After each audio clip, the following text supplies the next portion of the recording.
وصحبه أجمعين. اللهم لك الحمد شكرا ولك المن فضلا ونستغفرك يا حي يا قيوم. صل وسلم عدد علمك على عبدك ورسولك وحبيبك سيد المعصوم سيدنا محمد وعلى آله وصحبه وأهل محبته وأصلح شؤون الأمة وفرج عنا الهموم والغموم يا حي يا قيوم. اللهم ارحم أمة سيدنا محمد، اللهم أصلح أمة سيدنا محمد، اللهم فرج عن أمتي سيدنا محمد، اللهم اجبر عن أمتي سيدنا محمد. وصلى الله على سيدنا محمد وعلى آله وصحبه وسلم والحمد لله رب العالمين. رب اشرح لي صدري ويسر لي أمري واحلل عقدة من لساني يفقهوا قولي. InsyaAllah malam ini kita sambung pembacaan kitab Tanbihul Ghafilin dan kita sampai pada muka surat yang ke-26. Maka jika dikata orang makrifat itukah yang terlebih baik ataupun ilmu? Makrifat adalah seseorang itu benar-benar mengenal Allah. Ada ulama mengatakan makrifat itu dia memandang Allah dengan pandangan mata hati. Ada yang mengatakan makrifat itu adalah seseorang itu memahami apa yang berkaitan dengan af'al Allah, perbuatan-perbuatan Allah Ta'ala. Maka banyak perbahasan mengenai makrifat, dan makrifat itu adalah tanda seseorang itu dekat dengan Allah, dan seseorang itu dikatakan benar-benar mengenal Allah. Tanda dia adalah makrifat itu adalah orang yang takut kepada Allah. Maka sesiapa yang tidak ada takut kepada Allah, maka tidak ada makrifat baginya. Kenapa manusia itu melakukan maksiat? Kerana tidak ada takut. Mana mungkin orang yang melakukan maksiat itu bermakrifat kepada Allah? Maka orang yang bermakrifat kepada Allah ialah orang yang mengenal Allah, sehingga mendatangkan rasa takut kepada Allah Ta'ala. Al-Imam Al-Ghazali menyatakan takut at-taqwa itu yang qasimu ila salasati aqsam. Ada tiga. Yang pertama al-khasyatu wal-haibatu ila Allah, merasa takut, merasa gerun dan takut kepada Allah. Yang kedua imtisalu awamirihi wajtinabu nawahihi sirran wa alaniyah, yang ini melaksanakan perintah Allah dan juga meninggalkan larangan Allah, sama ada secara terang-terangan ataupun tersembunyi. Dan yang ketiga al-tanzihul qulub, yakni penyucian hati, bizikrillah, dengan berzikir kepada Allah, wa taubah ila Allah, dan juga bertaubat kepada Allah Subhanahu wa taala. Kenapa disebut zikir dan taubat? Kerana zikir dan taubat itu mendatangkan khasyah, rasa takut kepada Allah Subhanahu wa taala. Maka dikatakan bahawa mana lebih afdal, makrifat ataupun ilmu? Ada orang yang pandai membahaskan ilmu dengan pelbagai-bagai perbahasan, boleh membaca kitab begitu banyak fasih, namun tidak bermakrifat kepada Allah. Tetapi ada orang yang mungkin tidak mampu untuk menghuraikan kitab, tidak mampu berbahas, tetapi merasa takut kepada Allah Ta'ala. Cuba kita tengok, kita buat perbandingan mengenai kisah ini. Siapa? Mengenai Imam Asy-Syafi'i bersama dengan Syaiban Ar-Ra'i. Syaiban Ar-Ra'i penggembala kambing. Dia hanyalah penggembala kambing sahaja. Sedangkan Imam Asy-Syafi'i maklum, seorang yang luas ilmu pengetahuannya. Tetapi ketika mana Imam Syafi'i bertemu dengan Syaiban Ar-Ra'i, maka Imam Syafi'i mengambil Syaiban itu penggembala kambing sebagai gurunya. Kenapa diambil penggembala kambing sebagai gurunya? Dia hanya penggembala kambing sahaja. Ya, tetapi dia lebih bermakrifat kepada Allah Subhanahu wa taala. Maka ketika mana Syaiban Ar-Ra'i berada, Imam Syafi'i bersama dengan Syaiban Ar-Ra'i, maka Syaiban boleh mengarah Imam Syafi'i. Ya Syafi'i, pergi ke sana, pergi. Ya Syafi'i, ambil itu. Dia pun pergi ambil. Begitu Imam Ahmad rasa hairat. Macam mana Imam Syafi'i dengan Syaiban macam budak-budak, disuruh, diperintah sahaja, sedangkan dia seorang ulama, Imam Syafi'i. Maka Imam Ahmad merasa hairan. Maka Imam Syafi'i mengatakan, kamu tidak mengenali siapa dia Syaiban. Kalaulah kamu duduk dengannya, nasai kamu akan dapat mendengar kalam-kalam hikmah darinya. Tidak dia berkata kecuali mengeluarkan kalam-kalam hikmah, mutiara-mutiara ilmu. Maka didatangkan Syaiban ini, Imam Syafi'i bawa Imam Ahmad Ibn Hanbal bertemu dengan Syaiban. Kata Imam Syafi'i, ini guru saya Syaiban Ar-Ra'i, pengembala kami, ini guru saya. Kamu bertanyalah kepada dia. Apa yang kamu nak tanya? Ahmad kata ini penggembala kambing. Nak tanya apa? Penggembala kambing. Nak tanya hukum tinggi-tinggi, tanya salah mudah-mudah sudah. Bagaimana kalau orang tu sembahyang, dia ragu-ragu 3-4. Bagaimana sembahyangnya? Katanya Syaiban ada 2 mazhab. Mazhab aku dan mazhab kamu. Ada 2 mazhab kata Imam Ahmad. Mazhab aku macam mana, mazhab kamu macam mana? Mazhab aku ni mazhab Imam Ahmad dan mazhab Imam Syafi'i, kerana dia belajar dari Imam Syafi'i. Dan mazhab kamu, mazhab Syaiban macam mana? Katanya Syaiban, adapun mazhab kamu 3-4, maka dia ambil 3. Kerana 3 itu yakin, 4 itu ragu. Dalam satu kaedah, al-yakinu la yuzalu bisyak. Yakin tidak dapat dihilangkan dengan syak. Maka pegang yakin. Maka tambah 1 rakaat dan sujud sahwi. Itu mazhab kamu. Katanya. Kata Imam Ahmad, dan mazhabmu? Ada pun mazhab aku. 3-4 itu sembahyangnya tidak sah. Tidak sah. Kerana lalai kepada Allah Ta'ala. Maka terkejut Imam Ahmad Ibn Hanbal. Perbahasannya ialah mengenai pandangan mata hati. Pandangan dia duduk di hadapan Allah Subhanahu Wa Ta'ala. Maka bermakrifat tidak semestinya mempunyai ilmu dari segi zahir yang luas. Tetapi orang yang bermakrifat ini ilmu batinnya ataupun mengenai ilmu mengenai Allah itu lebih luas. Dan mata hati orang-orang yang bermakrifat itu begitu memandang kepada Allah Subhanahu Wa Ta'ala. Apa maksudnya? Maksudnya orang yang bermakrifat ini hati sentiasa takut kepada Allah, sentiasa musyahadah dan juga muraqabah. Apa maksud musyahadah? Duduk di mana-mana rasa melihat Allah Subhanahu Wa Ta'ala. Duduk di mana-mana rasa diperhati oleh Allah Ta'ala.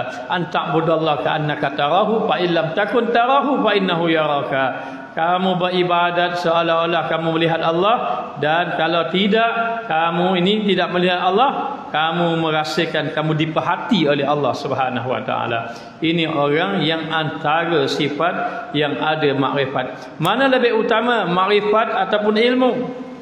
Ilmu yang tidak bermakrifat. Maka jawabnya iaitu makrifatlah yang lebih utama. Makrifat lebih utama, lebih baik, tetapi makrifat itu tiada hasil, tiada mendapat ia melainkan dengan ilmu. Maka nak dapat makrifat dengan ilmu, nak mengenal Allah dengan ilmu. Man arada dunya fa alaihi bil ilmi, wa man arada al akhirah fa alaihi bil ilmi, wa man aradahuma ma'an fa alaihi bil ilmi. Nak dunia kena ada ilmu, nak akhirat betul-betul kena ada ilmu, nak dunia dan akhirat kena ada ilmu.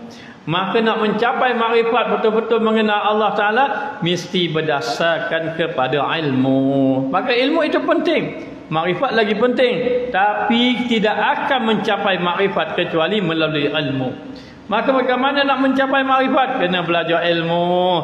Hingga dikatakan semua orang itu binasa kecuali yang belajar. Yang belajar itu binasa kecuali yang beramal. Yang beramal itu binasa kecuali ikhlas. Yang ikhlas itu tidak selamat kecuali takwa.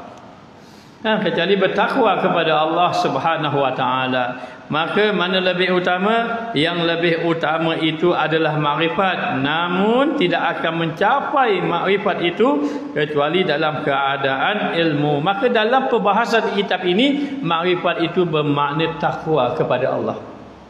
Dalam kitab hikam perbahasannya lain pula. Tapi dalam kitab ini Tanbih wal Filim bermaksud takut kepada Allah. Bermakna ada ilmu dengan ada makrifat.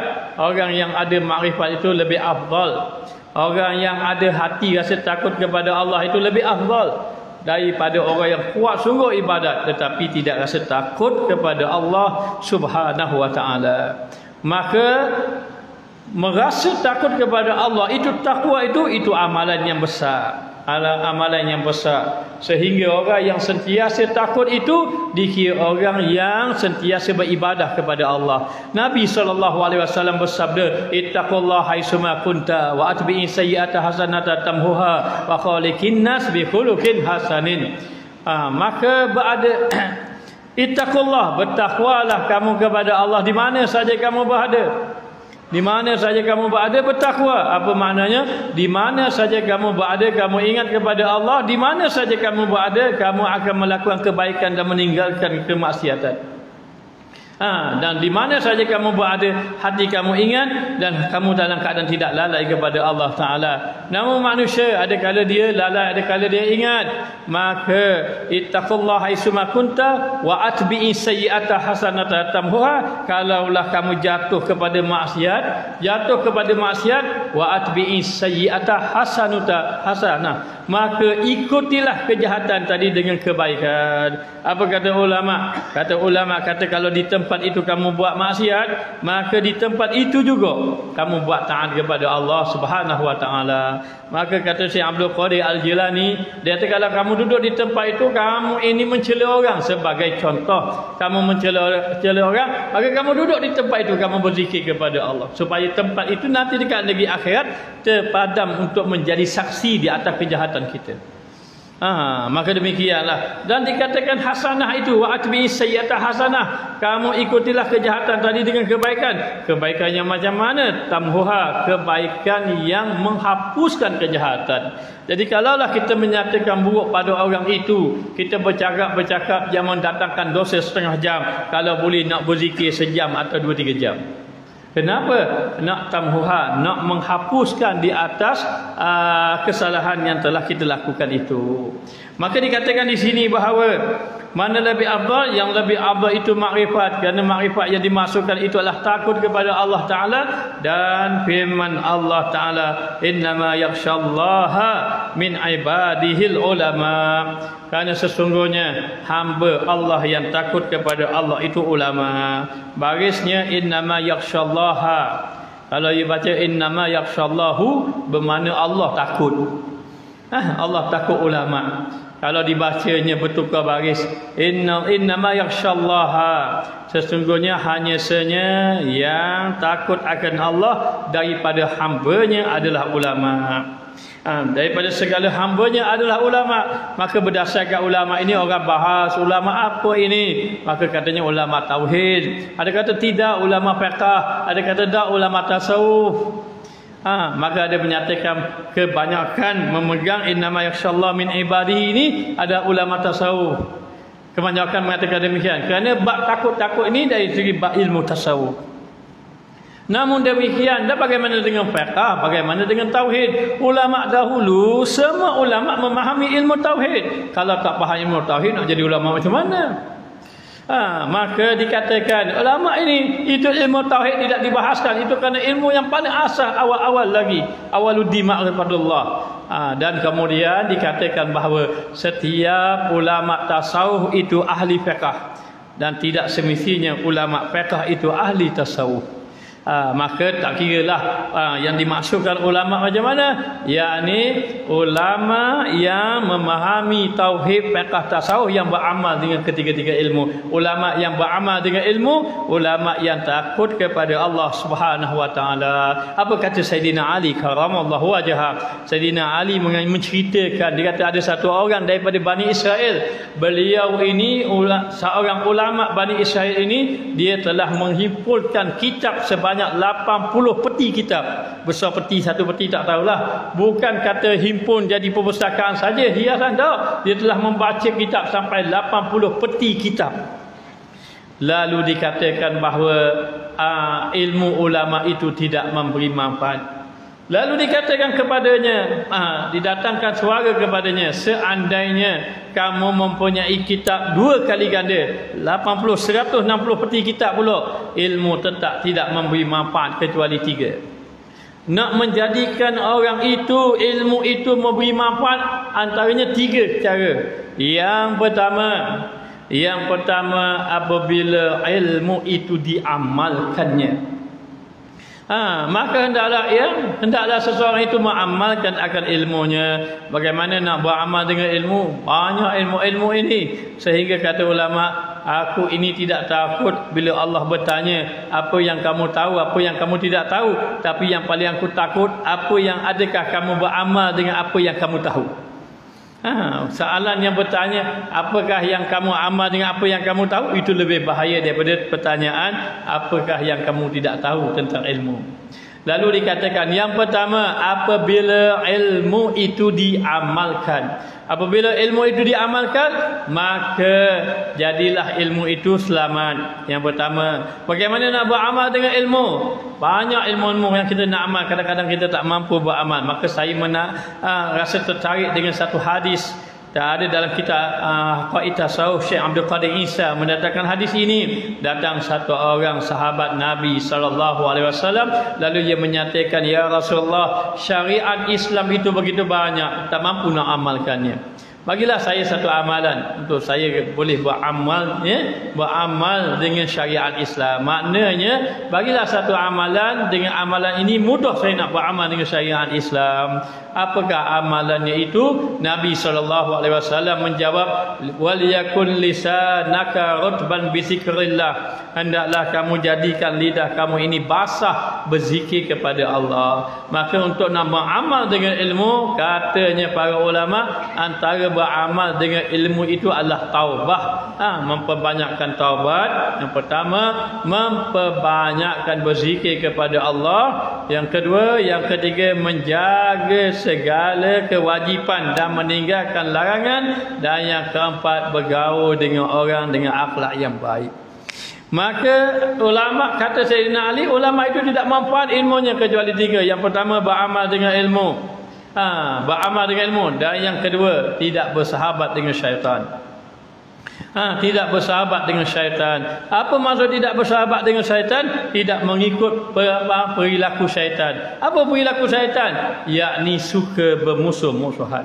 Maka orang alim yang suka membawa pemusuhan itu, maka ilmunya tidak memberi manfaat. Orang-orang alim yang suka merendah-rendahkan orang lain, itu ilmunya tidak memberi manfaat. Orang-orang alim yang suka membangga diri dengan ilmunya, maka itu tidak memberi manfaat. Kerana itu bukan amalan orang-orang yang beriman kepada Allah. Itu adalah amalan daripada syaitan. Maka kata Sayyidina Ali, ini bukan kata saya, kata Sayyidina Ali, yang kedua, jangan mengikuti jejak langkah syaitan. Mana-mana ulama yang mengikuti jejak langkah syaitan, maka ilmunya tidak memberi manfaat. Dan yang ketiga, tidak tamak dengan dunia. Apabila tamak kepada dunia saja, maka binasa. Maka binasa dah ia. Lalu dikatakan di sini,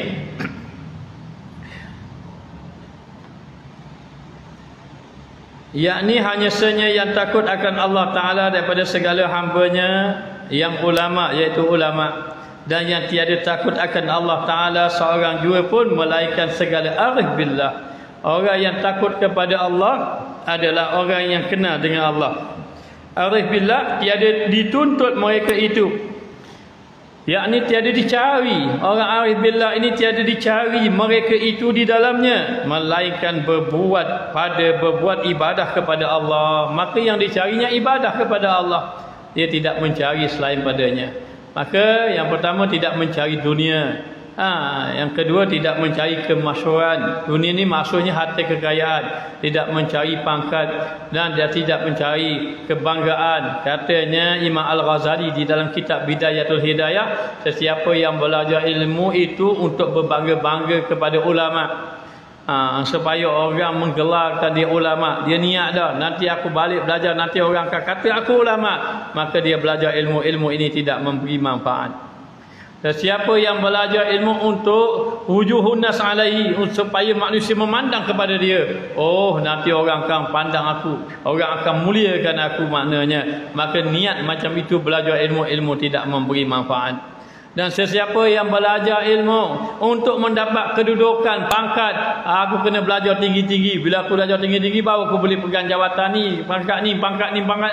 Ini kata Imam Ghazali, bukan kata saya. Rujuk di dalam kitab Bidayatul Hidayah, sarah dia Mawaqi' Ubudiyah. Maka mengatakan, orang yang belajar ilmu macam ini, niat mendapat pangkat, mendapat kedudukan dia, ini juga ilmu yang tidak memberi manfaat je.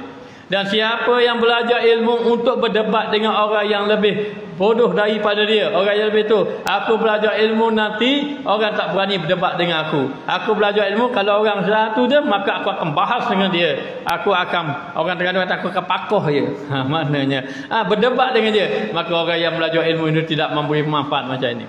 ilmu ini tidak memberi manfaat, maka dikatakan bahawa orang yang memberi manfaat ilmu itu adalah orang yang mengajak manusia kepada Allah Subhanahu wa taala. Nabi sallallahu alaihi wasallam bersabda, la tujallisu inda kulli alimin illa allazi yad'ukum minal khamsi ila khamsin. Janganlah, tidaklah seseorang itu duduk di dalam majlis orang alim kecuali orang alim itu membawa 5 kepada 5. Apa dia membawa 5 kepada 5? Minasyakki ilal yakin. Yang pertama, orang alim itu membawa kamu daripada syak kepada yakin kepada Allah Subhanahu wa taala. Yang selama ini kita duduk dalam keadaan syak, ragu-ragu. Jangan kita belajar, kau pening kepala. Semakin belajar makin pening kepala. Allah, bab zikir pun jadi pening kepala. Tak ada zikir lepas mayang, tak ada. Baca doa lalu.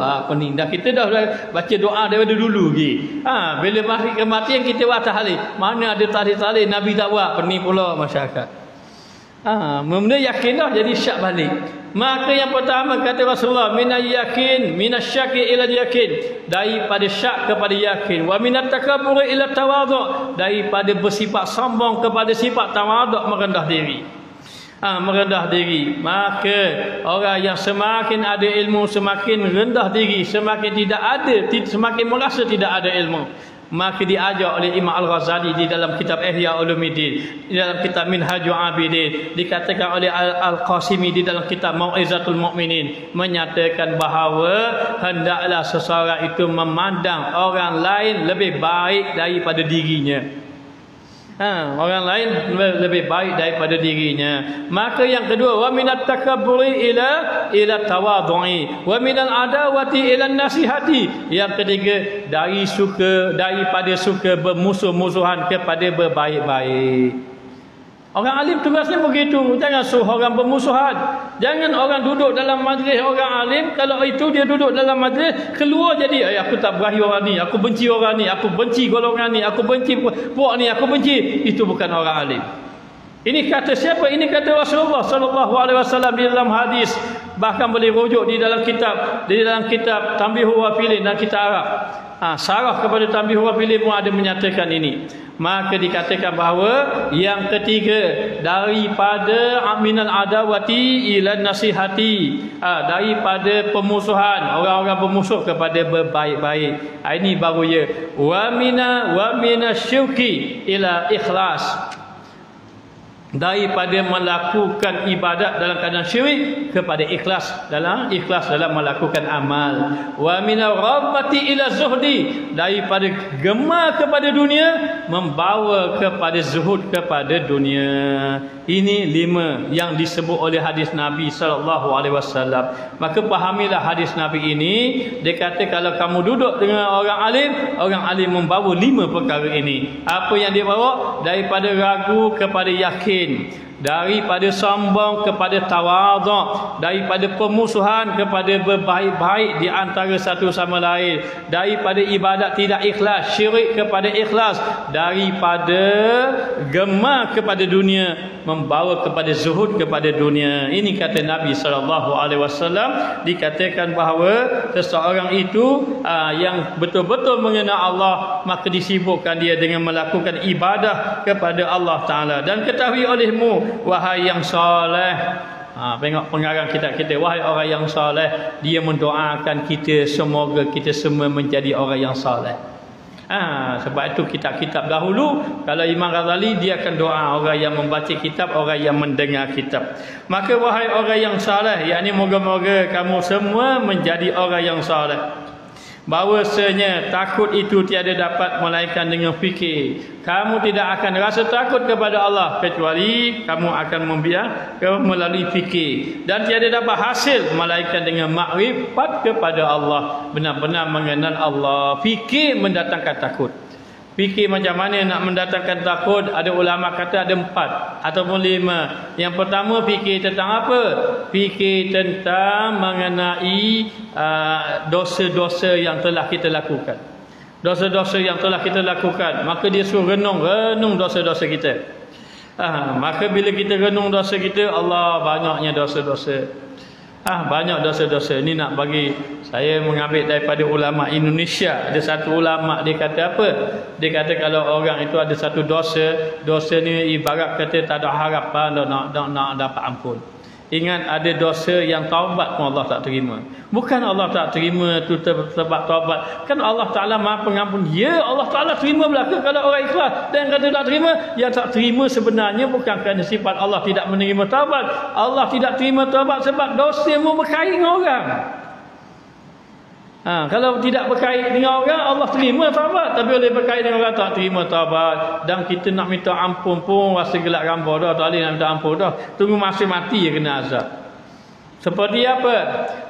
Maknanya tak boleh nak minta ampun. Kenapa tak boleh nak minta ampun? Boleh jadi kalau nak minta ampun itu terlalu sukar, payah, bagaikan mustahil nak cari orang nak minta ampun.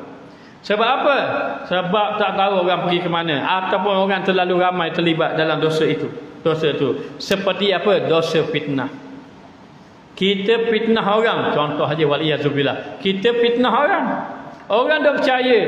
Zaman ni bukan percaya 10-20 orang. Dia masuk dalam Facebook, seluruh Malaysia tahu. Seluruh Malaysia tahu. Maknanya itu pun hak dua negara, seluruh dunia tahu. Dan nak minta maaf mana? Selang 2 tahun, 6 bulan, 10 tahun. Oh, fitnah. Orang tu tak bersalah pun. Salah kita kata. Orang ni.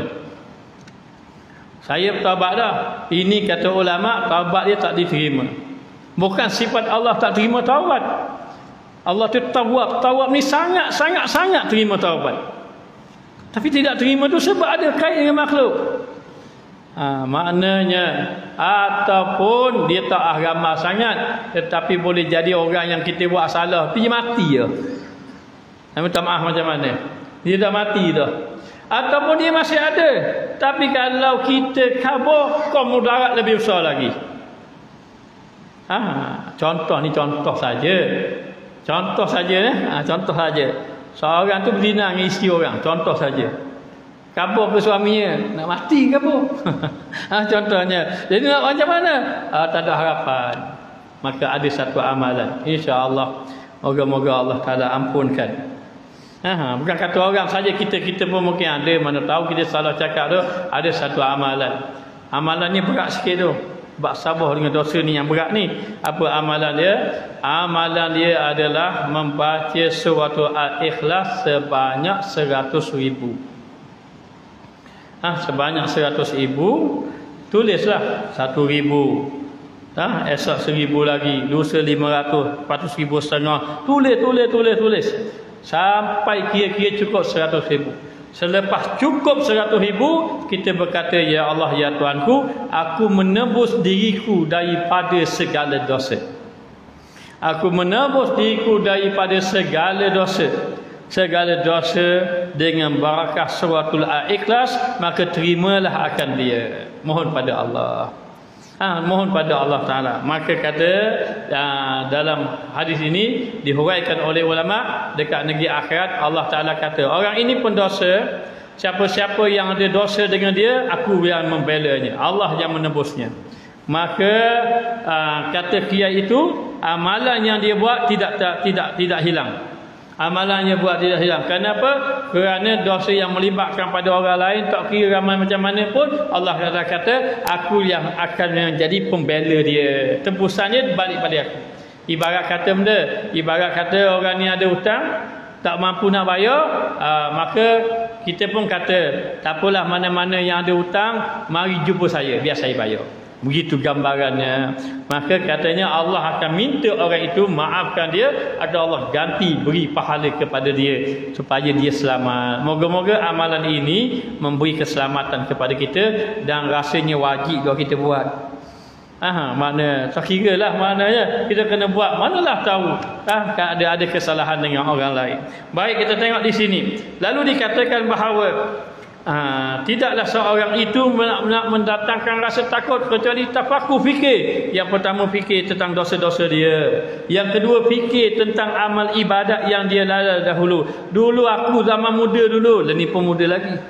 Maknanya zaman muda dahulu, zaman remaja dulu, puasa tak sekarang. Andai kata contoh saja, dulu Allah masa remaja dulu tak puasa. Dulu orang lain puasa tak puasa, lepas tu mak nanya puasa. Jumpa saya minum air mulai-mulai ada.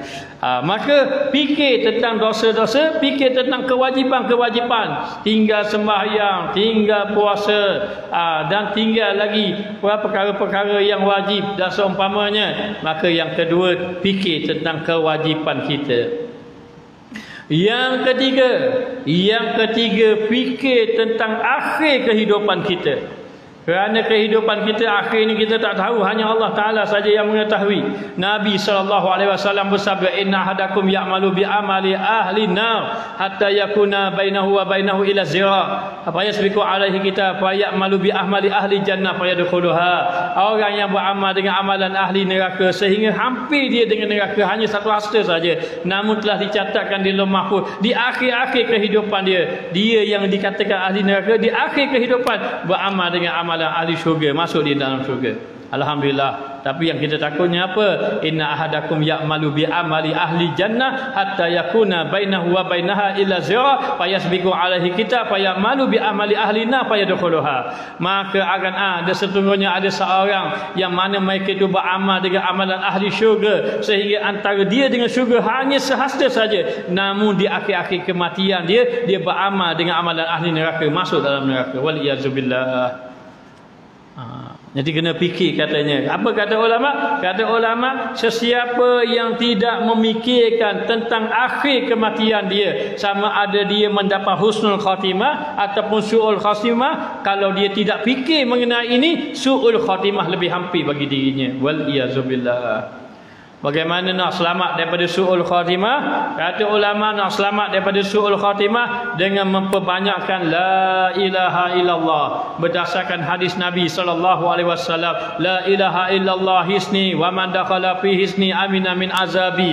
La ilaha illallah itu benteng aku, kubu aku. Sesiapa yang masuk dalam kubu aku, masuk dalam benteng aku, amina min azabi, maka aman daripada azab aku. Maka dengan perbanyakkan la ilaha illallah, katanya Imam Ghazali dalam kitab Mukasyfatul Qulub, ketika mana orang nak wafat sakaratul maut, orang dahaga, yang tidak dahaga orang yang banyak membaca la ilaha illallah. Sekurang-kurang orang yang membaca la ilaha illallah itu ketika mana Nabi nak naik ke langit, melepasi langit yang ketujuh dalam peristiwa Isra' Mi'raj ini, kata malaikat Jibril, aku tak boleh melepasi. Kalau aku melepasi, hancur aku.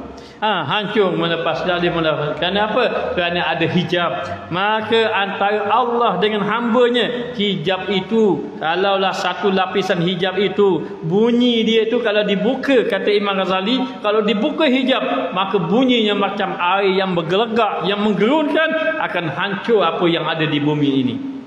Tetapi Allah Ta'ala hijabkan dia. Itu baru satu hijab, bunyi macam tu dah hancur dah. Ada berapa hijab? 70,000 hijab.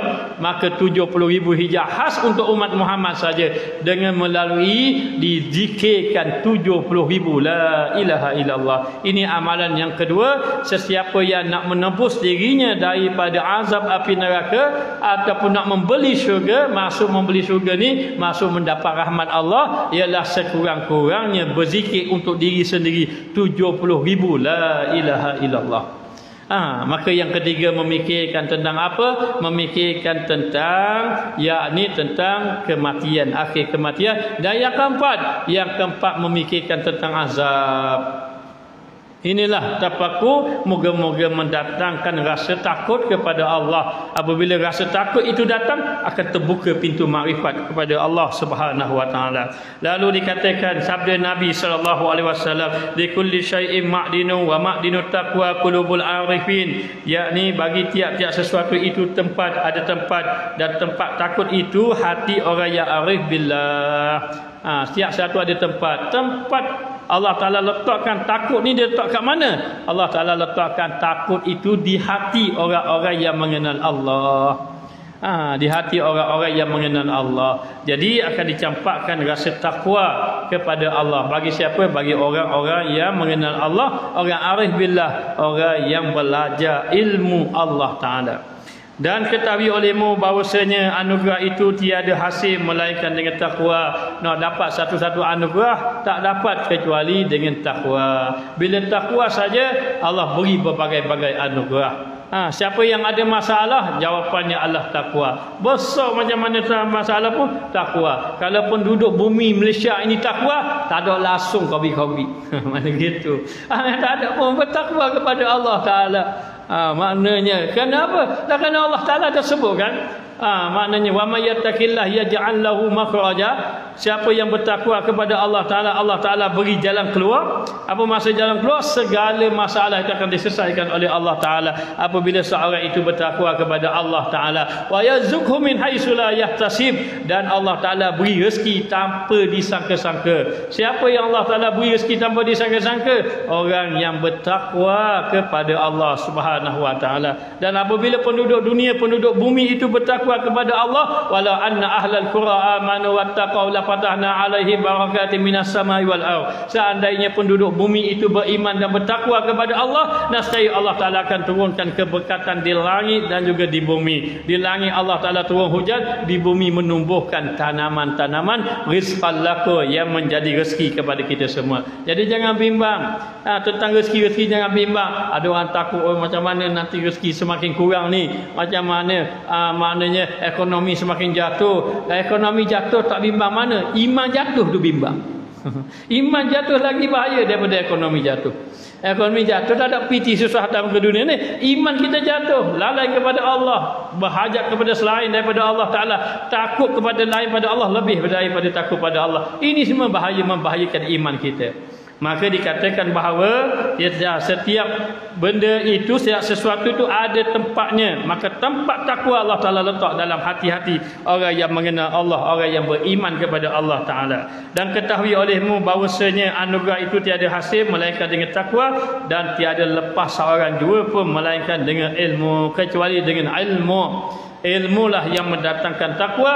Pastikan kita belajar ilmu membawa kepada sifat takwa kepada Allah, membawa kita meninggalkan perkara maksiat, dan juga membangkitkan kita akan amal kepada Allah. Kata Imam Al-Ghazali di dalam kitab Minhajul Abidin, yang telah disarahkan kitabnya adalah kitab Imam kita sarah tak ingat pula. Dalam kitab Minhajul Abidin menyatakan bahawa ilmu yang bermanfaat itu, yang pertama, ilmu yang memperbaiki akhlak kamu. Yang kedua, memperbaiki ibadah kamu. Yang ketiga, menjadikan hati kamu ingat kepada Allah. Yang keempat, menggemarkan kamu kepada akhirat. Yang kelima, membawa kamu benci kepada maksiat. Maka pastikan kamu belajar ilmu, pastikan kita belajar ilmu ini mendatangkan 5 perkara tadi, barulah ilmu tadi memberi manfaat. Maka dikatakan bahawa ilmu tadi tiada lepas seorang jua pun melainkan dengan ilmu, dan fahamkan olehmu. Maka jika dikata orang ilmu itu terlebih baik, orang alim yang terlebih baik daripada ibadah. Jika dikata orang ilmu itu terlebih baik daripada ibadat, ilmu lebih baik pada ibadat. Mana dulu? Nak ibadat dulu ke nak ilmu dulu? Katanya Imam Al-Ghazali mengatakan ilmu itu imam, amal itu makmum. Mana duduk depan? Makmum depan ke imam? Maka imam duduk depan. Maka imam itu adalah ilmu, makmum itu adalah amal. Sebaiknya kita kena ada ilmu nak beramal. Nak beramal kena ada ilmu. Maka dikatakan bahawa seseorang tadi tetapi ilmu itu tiada memberi faedah melainkan dengan ibadat. Tidak memberi faedah kecuali dengan ibadat, dan tiada lepas bagi seorang jua pun melainkan dengan menghasilkan ibadat. Ilmu tadi mendatangkan ibadah kepada Allah. Jangan kita belajar ilmu kita tidak melakukan ibadah kepada Allah. Dan ibadah yang besar itu adalah hati yang sentiasa takut kepada Allah. Kerana bahawasanya ilmu dan ibadat itu fardu atas tiap-tiap orang yang berakal akil balik. Wajib ilmu dan ibadat tadi bagi orang yang berakil balik tadi, wajib belajar. Nabi SAW bersabda, talabu ilmi faridatun ala kulli muslimin wal muslimat. Menuntut ilmu itu wajib bagi setiap orang muslim, lelaki dan juga perempuan. Talabu ilmi didatangkan dengan alif lam. Alif lam itu isim makrifah. Orang yang belajar bahasa Arab, makrifah itu sesuatu yang sudah dikhususkan. Ilmu itu ilmu apa? Ilmu itulah ilmu agama, bukan ilmu dunia. Tak termasuk dengan ilmu-ilmu dunia ni. Talabu ilmi ini ilmu agama. Apa ilmu agama? Maka ilmu itu ilmu fardu ain. Ilmu fardu ain itu ilmu apa? Ilmu tauhid, fiqh, tasawuf. Ilmu tauhid, fiqh, tasawuf tu ambil daripada hadis yang mana? Hadis riwayat Sayyidina Umar Al-Khattab dalam hadis 40, hadis matan al-Ba'in, hadis yang kedua, ketika mana malaikat Jibril datang kepada Nabi Muhammad sallallahu alaihi wasallam, lalu dia bertanya, "Ya Muhammad, akhbirni anil iman." Wahai Muhammad, beritahu tentang iman. Lalu Rasulullah menjawab, "Al-iman an tu'mina billah wa malaikatihi wa kutubihi wa rusulihi wal yaumil akhir wa tu'mina bi qadrihi wa qadri khairihi wa syarrihi." Maka dia tanya tentang iman. Nabi jawab tentang rukun iman yang 6 tadi. Lagi dia tanya, "Akhbirni anil Islam." Beritahu tentang Islam. Lalu Nabi jawab, "Al-Islam anta syahada an la ilaha illallah wa anna Muhammadar Rasulullah wa tuqimas salat wa tu'tiyaz zakat wa tasuma Ramadan wa tahijjal baiti man istata'a ilaihi sabila." Nabi jawab rukun Islam yang 5 tadi. Kemudian ditanya lagi tentang ihsan, "Akhbirni anil ihsan." Lalu Rasulullah menjawab, "Anta'budallaha ka'annaka tarahu fa illam takun tarahu fa innahu yaraka." Itu ihsan, yakni musyahadah dan muraqabah. Maka iman itu ilmu tauhid, Islam itu ilmu fiqh, ihsan itu ilmu tasawuf. Berdasarkan hadis ini, Nabi ulama mengatakan rukun agama itu ada 3: iman, Islam, ihsan. Kenapa dikatakan rukun agama? Kerana Nabi mengatakan itu Jibril yang bertanya pada Rasulullah. Lalulah kata Rasulullah, "Innahu Jibril yu'allimakum dinakum." Jibril datang mengajar agama kamu. Maka ilmu yang wajib kita belajar tauhid, fiqh, tasawuf. Tauhid, fiqh, tasawuf ni jangan tinggal. Lepas pada tak apalah nak belajar tafsir pun. Nak belajar tafsir, nak baca hadis-hadis, nak baca tu, tetapi 3 ilmu ini jangan tinggal. Jangan tinggal. Satu orang datang rumah, dia pun tanya, "Saya alhamdulillah ikut kuliah ni. Maka saya tanya, "Kuliah tauhid siapa? Kamu ikut siapa kuliah tauhid?" Tak ada. Tak boleh. Kamu banyak dah kuliah bagus, tapi kena ada siapa yang mengajar tauhid, siapa yang mengajar fiqh, siapa yang mengajar tasawuf. Maknanya supaya kita dapat mempelajari 3 ilmu tadi.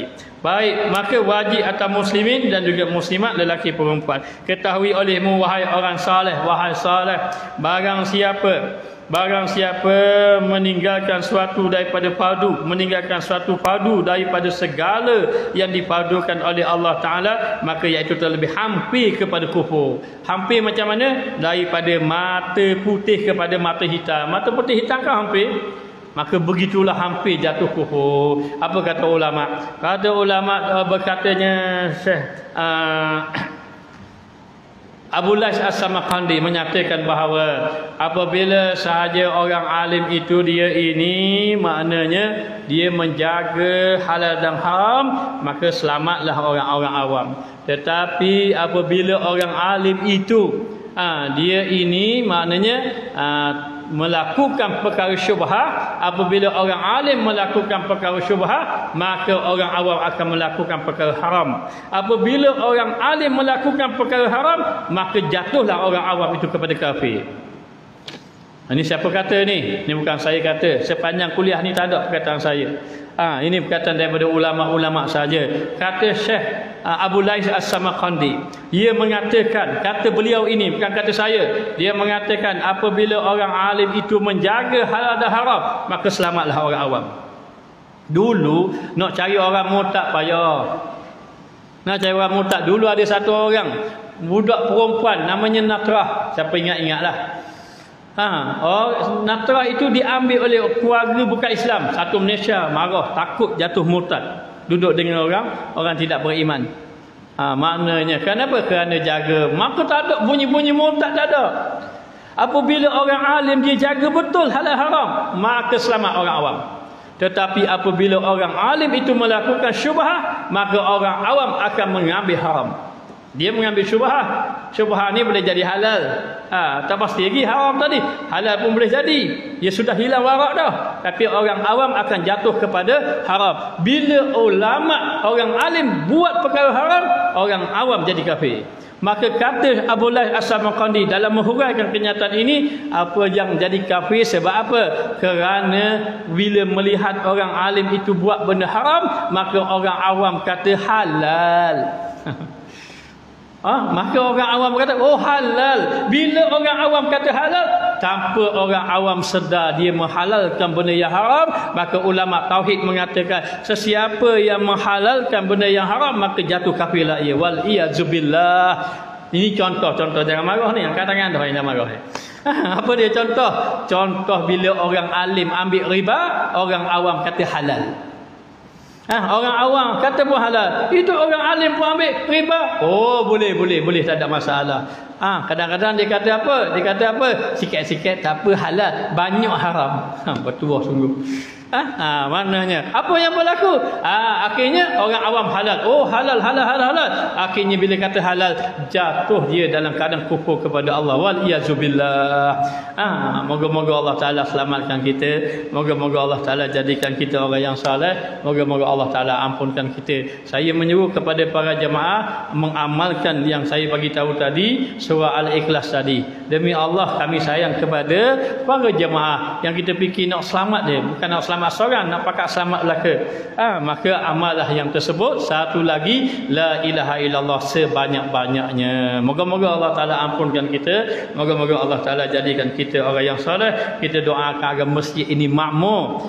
Semua jemaah yang datang ke masjid ini mendapat kebaikan. Kita doa semua ustaz-ustaz yang mengajar di sini semua mendapat kebaikan, dijadikan para ustaz yang ikhlas dalam mengamalkan ilmu. Amin ya rabbal alamin. Rabbana zalamna anfusana wa illam taghfir lana wa tarhamna lanakunanna minal khasirin. Wa sallallahu ala sayidina Muhammad wa ala alihi wa sahbihi wasallam. Walhamdulillahirabbil alamin.